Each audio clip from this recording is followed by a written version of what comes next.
ఆదివారం మండపేట నుంచి ఒక పాస్టర్ వస్తున్నాడంట. లోపలేమో బైబిల్ పెట్టుకునే స్టాండ్ ఒకటి, ఈ గిరిజనుల్ని మతం మార్చినాకి ఒక పాకేశాడు. ఇక్కడికి వచ్చి చూస్తే సిగ్నల్ లేదు, మళ్ళీ వెనక్కి ఎలా వెళ్ళాలో కూడా భయంగా ఉంది రోడ్డు అంతా కూడా. అంటే వీళ్ళు ఒక నలుగురిని మతం మార్చి దీనే రేకుల షెడ్ బిల్డింగ్ కట్టుకుంటాడు అనమాట. పైడిపాలెం అనే ఒక విలేజ్ లో ఉన్నాం. ఇక్కడ కనీసం గుడి అనేది అసలు లేదనమాట. గుడి అనేది లేదు. వీళ్ళందరూ కూడా హిందువులుగానే కొనసాగుతున్నారు. ఎన్ని కుటుంబాలు ఉన్నాయి ఇక్కడ? 36 కుటుంబాలు ఉన్నాయి ఇక్కడ.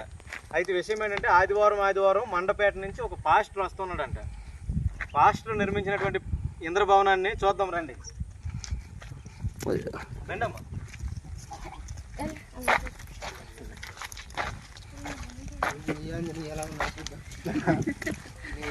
బాగున్నాడు. 36 కుటుంబాలు ఇక్కడ సేవిస్తున్నారు.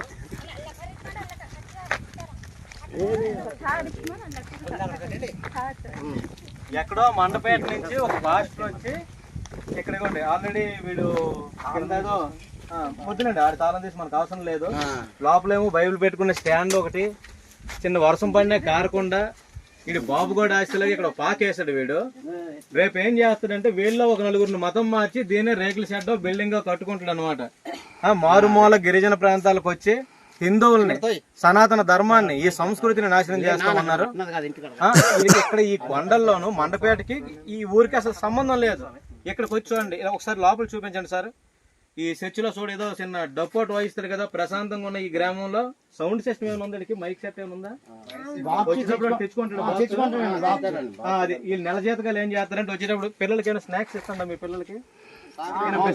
చాక్లెట్లు అట్లా మొత్తం మంది ఉంటది అన్నమాట. మీ పిల్లలు త్వరగా మీకు కాకుండా పోవడం కోసం ఈ పాస్టర్ లో తీసుకొస్తారు. నల్ల మందు ఇవన్నీ అంటారు కదా, అవి అనమాట. మేము వచ్చిన అటువంటి చిల్లర ఏం తేము.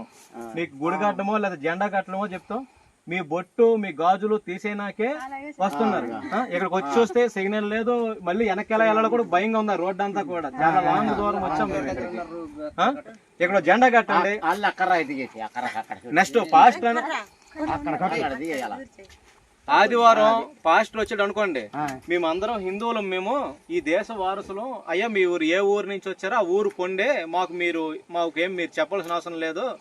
మా రాముడు కృష్ణుడు నడయాడిన నేల ఇది, మాకు మా ధర్మం గొప్పది, మేము చిన్నది గుడిని ఒకటి నిర్మించుకుంటాను, వెళ్ళిపో, వీలైతే నువ్వు వచ్చి మా గుడికి వచ్చే తప్పితే మేము మీ కొంపకు రామని చెప్పి వాడిని తరిమేయండి. మీ మీదకి వెళ్ళి రివర్స్ అయితే నా ఫోన్ నెంబర్ ఇస్తాను, నాకు ఫోన్ చేయండి. వాడు ఏమైనా ఎక్కువ మాట్లాడేదో భయపెట్టడం చేశాడంటే నాకు ఫోన్ చేయండి, నా నెంబర్ ఇస్తాను. ఓకేనా? ఏ ఊరు అన్నారు? ఊరు పేరు పైడిపాలెం.